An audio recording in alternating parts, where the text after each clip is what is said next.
first match.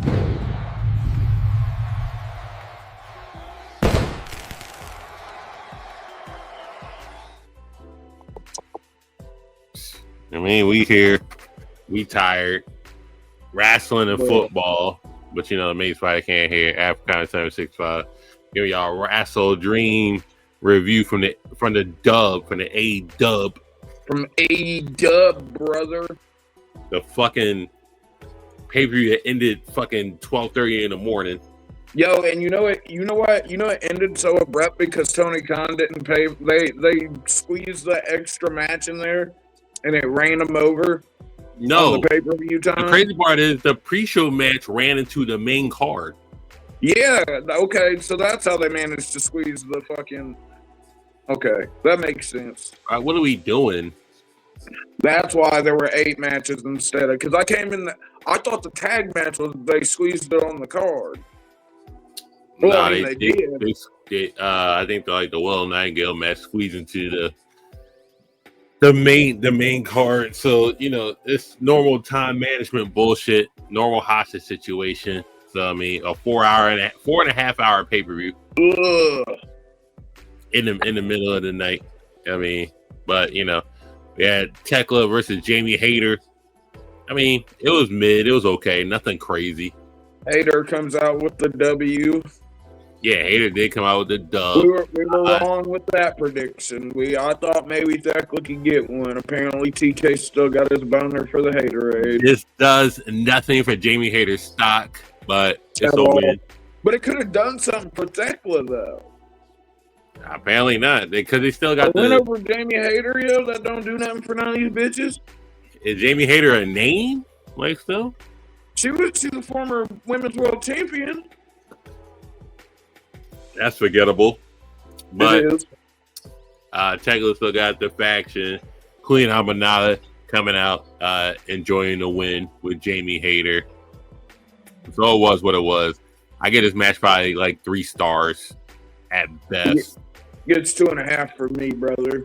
That's fair. I'm not tripping about that. Niggas giving us like 4 stars. I'm like, relax. Like niggas are glazing. The glaze was unnecessary. The tag match, brother. Oh no, that's a trio match. The tag match for $500K. Jungle Jackass and Luchasaurus versus the Broke Bucks. The Broke Bucks, brother. And another one. This was a spot fest. You know, I think it lasted a little too long. They could have cut like 5 minutes out of this match and got the same results out of it. Brother, they need at least a half-hour Broadway for them to get their shit in. Hey, did you see the part where Jungle Jackass did the jumped off Luchasaurus to get the poison rock, the fucking destroyer, and the other Jackson was getting pinned. Rick Knox didn't count the pin, so Luchasaurus just picked him up and did another spot with him. Like, what are we doing? Bruh, they gotta stop. I understand it's part of the Bucks gimmick that Rick Knox is their referee. Rick Knox is the worst ref. Bro, he's not good. He's not a good referee. And he's almost as bad as Aubrey Edwards. Almost. Bruh, I can't even talk shit about Aubrey Edwards anymore because she got me blocked on fucking Twitter. Oh yeah. You're on deaf ears, brother. With Rick Knox's ass. This match was overly booked, but the spots was cool. I get about 3.5. If they cut it 5 minutes early, it'd been a 4-star match. I don't know, man. I hate giving them anything, but if we're talking technically speaking, yo, the Bucks are always gonna be solid, yo. Jungle Jack off and fucking Luchasaurus have a fucking. Regardless of how you feel about their team, they do have chemistry that makes shit work. Yeah, for sure. I give it 3. I give it 3 stars. And then the Don Callis lames come out, except for Josh Alexander. The 2 other niggas is lame, and they start beating up. Don't do my nigga Mark Davis like that, brother. Niggas are lame, brother. Poor Mark Davis, yo. Aussie Open, yo. They used to be a slapper of a tag team back in the day. I like the fact you said used to, because yeah. They're not together anymore. Kenny comes out. Yeah, Kenneth Omega. Kenneth comes out and runs the heels away. When did he switch back to Battle Cry? I noticed he got rid of that bullshit ass new team that when he first debuted he came back with. I noticed he came out to Battle Cry. That's good. Hey, post diverticulitis, you got to go back to your old theme. Well, no, because the new team came the initial return post Diver.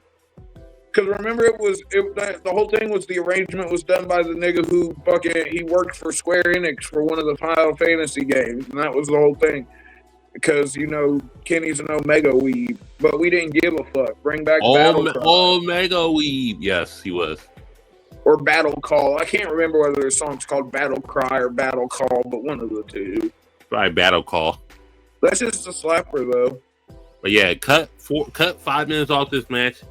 It'd been good, but yeah, I give it about 3.5. It's a 3 for me, dog.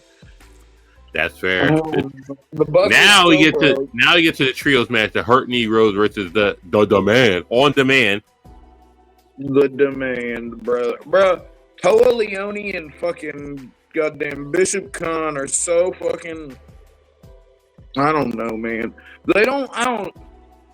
Why? At least they made the right decision. I think one of us predicted that the Demand was going to win this. Hopefully not. But thank goodness that didn't happen. I mean, MVP, I don't know. Does he need a run as a trios champion? No. I didn't think he did. Like, I understand, if Tony's paying him more to get in the ring, or if he wanted to get in the ring one more run, that's cool. But when you put him and he's in a team with two genetic fucking marvels like fucking Shelton Benjamin and Bobby Lashley, then you just got MVP with the fucking well-deserved, by the way, well-deserved over 40 dad bod going on. Fucking, I mean, obviously. Genetic marvel that are 50 years old, by the way. Yeah. Is he already 50? Oh, MVP's past 50, brother. Damn. Yeah, you're right. Because he was in the other two are 50. Old Bobby Lash isn't 50 yet, is he? Roberto's like 39. We said it last time. He was like 49. Just round up. But like I said, both Bobby Lashley and Shelton Benjamin are both just genetic marvels. The niggas is fucking carved from granite, brother. Yeah. This match gets a 2 out from me. It was whatever. Nothing crazy. It was just whatever. I'll give it 2 just because the right team won. Oh, because of good booking. Just because, even though I'm not sure how the fucking Hurt Negroes are gonna do against who are the trios champions right now? We don't fucking know. The Ops, right? Oh, they are. Okay, yes. That actually might be the Hurt Negroes versus the Ops, which we'll talk about them once we get to the main event. I don't know. Samoa Joe versus Bobby Lashley that's never going to be a bad match. The opposition. If they're going to do like a series thing, though, tell me Shelton Benjamin versus Shibata couldn't be fucking a low-key destroyer. Possibly, yeah. I could see that. Shelton Benjamin versus Katsuyori Shibata. Sign me up. Sign me up to watch that, brother. And then what we got? We got Kyle Fletcher versus Mark Davis 5. I mean Mark Briscoe. Mark Briscoe, not Mark. Poor Mark Davis. Poor the son Mark Davis. I didn't realize this was goddamn Fletcher Briscoe 5 until I was watching the little video package beforehand. Yeah, these are AEW not dark, but Collision Negroes. That's a Collision rivalry. But Dynasty, they had a match on Dynasty, so I'll give them that. Other than that, it's Collision rivalry. They made Kyle Fletcher look like a monster low key though after eating fucking like 5 different froggy bows and kicking out of each one. Oh yeah, that's the next young star. He got hit with 3 late leading up to the pin that he's in. He literally got hit with one that was from the apron, Wait, was there one that was into the ring, one he hit out of the ring, and then one he hit fucking on a regular one off the fucking turnbuckle? But either way, kicking out a 3 point blank froggy bows is kind of crazy. I thought the match was solid. They got chemistry. Yeah, I would say. And it gives you like that time old feeling of the ugly guy that's less than putting in the fight against the fucking goddamn super Chad. Are you saying this is catch it at Triple H Royal Rumble? Fuck no. That's one of the best hardcore matches ever, nigga. This was not that. I gave it 3 stars. It was solid. Yeah, so I'll get 3.5. 3.5 because I fuck with chicken.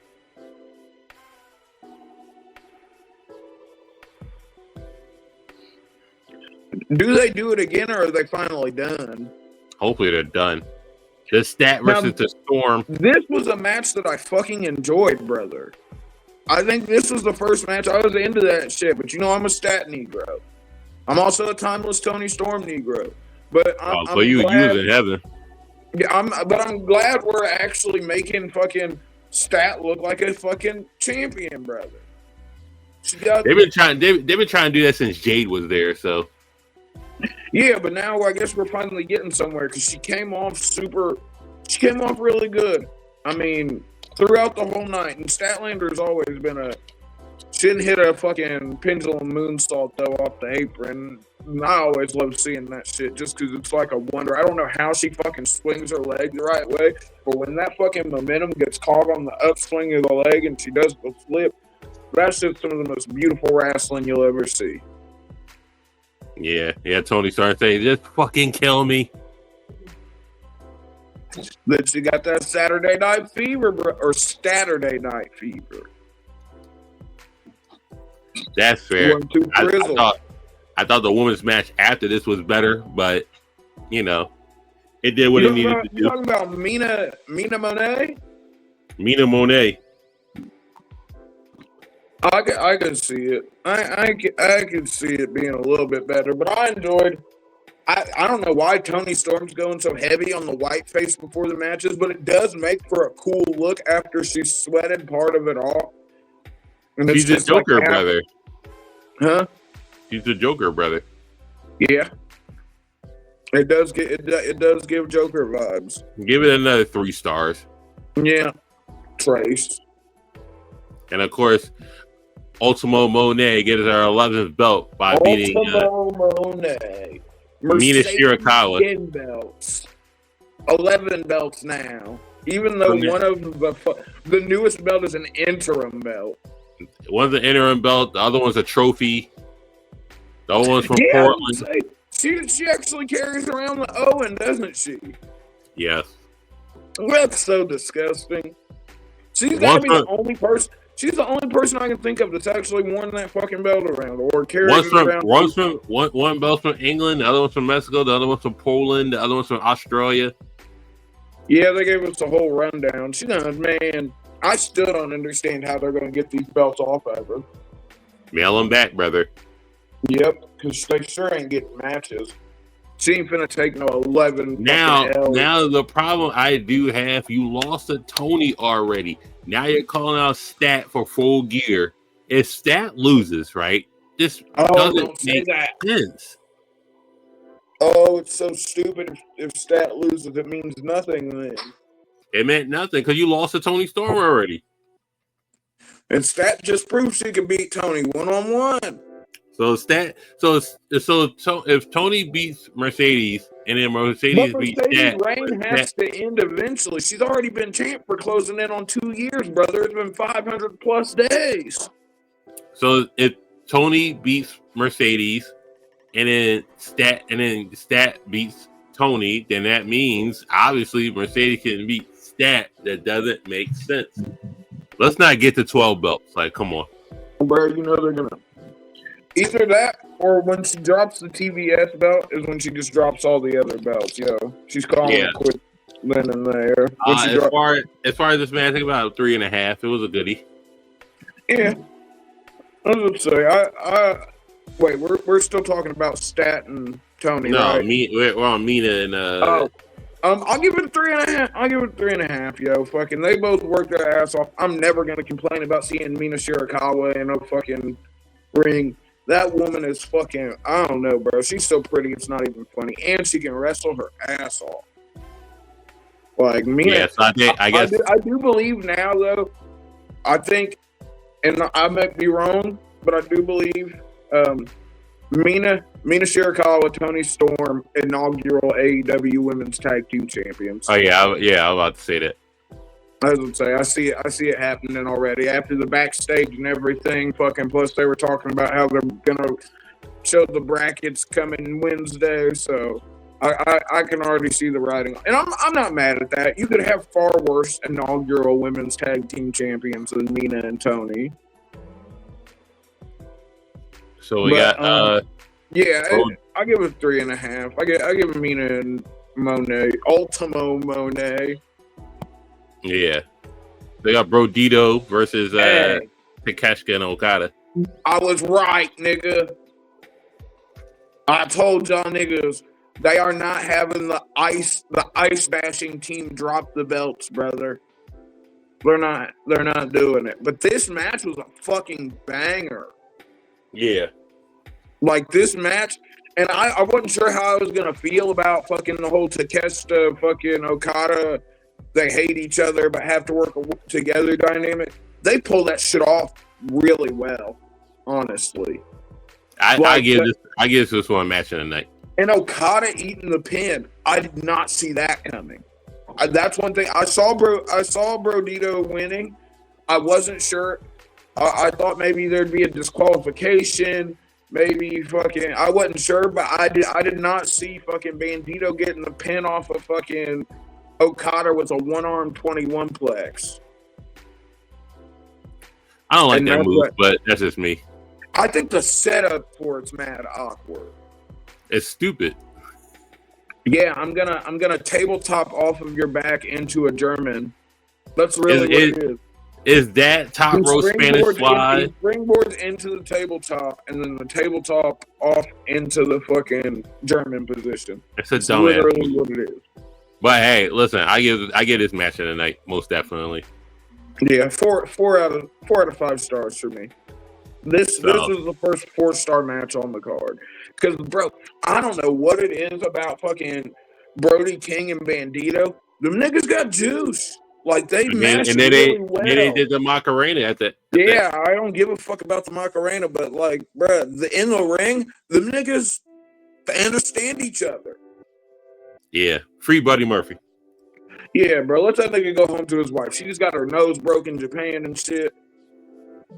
Free Buddy Murphy. And, of course, because Hangman's not a star because he couldn't main event the show. So, nigga couldn't main event with the championship around his waist. It's given 2012 CM Punk to me, but bruh. But he was facing a Samoan submission machine, brother. This match was very botchy, very. There were some. Couldn't get it right. In there. We're gonna get more of it because the Ops went heel. Well, what makes you think they wasn't going to turn heel? What made Hangman Adam Page think he could trust a group of niggas that are literally named the Ops? Yeah, the Ops have my back. That sounds crazy. The Ops never have anyone's back. That's why they're the Ops. Everybody can get it. And I'm not gonna lie, I like the Ops lineup better without Hook. Yeah, and this is Samoa Joe, Katsuyori Shibata, and Powerhouse Hobbs look like a group of niggas that are about to no Diddy pound you out. Yeah, this is a necessary hero turn. Yeah, I don't know if I've ever seen heel Shibata before, brother. I'm about to see it now. I was about to say, the man had a brain transplant. I get this match at 3 also. It was very. Yeah, I'll get. I mean, it took three buckshot lariats to put the big Samoan monster down. The Samoan bulldozer, the right hand destruction. The Samoan submission machine, brother. Coquina clutching shit to the victory, but he didn't get the victory. He did, in fact, get beat by Hangman Adam Page. And of course, the highly anticipated I Quit match. The highly anticipated torture fetish video. It wasn't that crazy. The crowd in the beginning saying we are nervous, like yeah, it wasn't that crazy. We did get a "This is murder" chant. Well, yeah, I mean, whatever. I mean, I thought it was probably a taser. And spoiler alert, folks. And whether you believe it or not, I didn't believe it at the end. I had to make sure I wasn't dreaming. I had to make sure I was actually awake since it was so fucking late at night when it ended. No blood. No blood. Nope. Nobody bled. We thought this was going to be the Ultima and exsanguination matches. It was not. I don't know. So I don't know if you could grade this match. It wasn't really a match. It was just a fight, I guess. But yeah. It was okay. I mean, nigga got skewers stuck under his fingernail and then hammered in. He got drowned in a fish tank because there was randomly an aquarium and a few gallons of water under. What was the fish tank about? Like, who thought that was a good idea? Well, okay. Look, the fish tank. How were they gonna? They had to drown him in something. They could have just. Arguably, they could have just waterboarded him and called it a day. No, yeah. Well, obviously they could have. I thought they were gonna waterboard him with the flag. That's honestly what I thought was gonna happen with the AEW flag. I thought they were gonna do some shit like that because it sounds like something Jon Moxley saw in a movie. But I guess the only thing that I could do to process the fish tank is if they wanted to do the little drowny dealio, but they wanted to make sure they could get the epic camera shot of fucking Darby's face under the water. Fucking the only way they could do that was with a fucking aquarium because it's glass and see-through, so they could still get the shot. And it's small enough to put under the ring, easy enough to move. Yeah, a chair and a wash rag is too, but hey. You don't get the same, but here's the thing, you don't get the distressed look of Darby's face underwater trying not to breathe as Jon Moxley holds him under. You don't get that with the waterboarding because you have to cover their face. Hey, you got gray hair Stang come out with the legendary bat. Yeah, I would say fully grayed out. Hey, he was cracking niggas with that baseball bat though. Those did not look like work shots. But yeah, this match is ass. I mean, whatever. I wasn't moved by it. It ended with Darby Allin kneecapping Jon Moxley with the baseball bat and then putting him in a fucking scorpion deathlock. And I quit to that. All right. And well, you got to think they were already over on the pay-per-view time, and Tony Khan only paid for the extra half hour. That's why it stopped. That's why they cut off immediately at 12:29 because he did not. He had to tap because all the matches are too fucking long. Everybody ran over on time, it feels like. And even if they didn't, I mean, we know they did because fucking goddamn that tag team match was what? It was FTR versus Speedball. Yeah, Jet Speed. They set it off. Yeah. And that shit ran over into literally the pyro for the beginning of WrestleDream happened while this match was still going on. Overall, it's about a 3.5. Don't get too hype about it. But overall, I'm still pissed off you made me watch this bullshit. Hey, we gotta give it the content. We gotta get the content. I know. Content is king. Content is fucking king. But god damn it, I hate watching AEW. The Feds, brother. That hurts me to say because, like, I go back and look at old tweets and old posts. Yo, I used to be such an AEW defender in the first 2-3 years of the company, yo. Up until all the CM Punk bullshit, yo, I was right there, fucking frontlining. And I can't do it anymore, bro. It's not fun to watch. Like, at least it used to be, at least, even if the week-to-week TV is not good, at least the pay-per-views are usually, they deliver. And this one was just, man, low-key, I'd have put the fucking Hangman match as the main event over this fucking shit with Darby if you were, or at least then they'd have had the time to do whatever they were going to do instead of a fucking goddamn scorpion deathlock, I quit. It was mid. It was. No MGF to be seen anywhere on this card. Nope. I'm glad that I was honestly worried, though. I thought they were going to make my boy Takeshita take the pin if they did lose that match. So I am the newly crowned IWGP yeah, I was going to say New no. Japan wasn't going for that. Yo, they were like, "No, you can't pin this nigga right after he won the greatest wrestling tournament of all time." But hey, go watch WrestleDream. You know, Or it's about an don't, average show, so fucks with it. or don't. Or not, but we're gonna watch Raw tomorrow and give your Raw review on Tuesday. Like, share, subscribe, enable notifications, all that stuff. Hype up the channel. Yeah, I mean that's the new thing. Road to 7K subscribers, help us get there. Yes, sir. We'll see y'all. Enjoy yourselves. Peace.